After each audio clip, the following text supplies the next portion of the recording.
Обилните врнежи предизвикаа поплави и критична состојба во повеќе региони низ Македонија, но од денес таа се стабилизира, но штети има во повеќе населени места, особено во Кочанско, кои се уште не се утврдени. Од вчера наутро, во текот на целиот ден, па доцна до навечер, сите екипи и целата механизација беше излезена на терен. Се делуваше на сите точки кои ни беа посочени како од локалното население и каде ние ги детектиравме најголемите проблеми со изливот на дојдените води и покачувањето на нивниот водостој.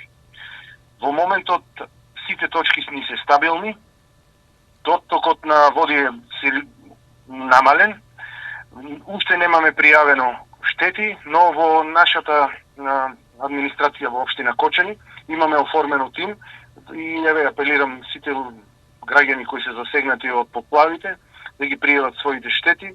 Увидна екипа ќе излезе на терен и ќе констатираме што е во наша надлежност. Во меѓувреме, исчистени се одроните на регионалниот пат Кочани-Делчево, а екипи на Македонија пат постојано се на терен, но ризикот е присутен бидејќи има голомразици.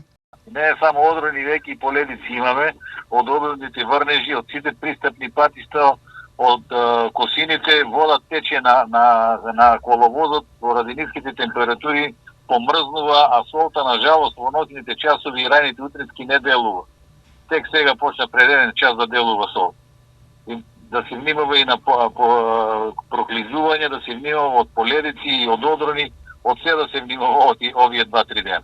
Моментално имаме 4-5 екипи на терен што работат, едни се на лед, едни се на одрони, така да на терен си.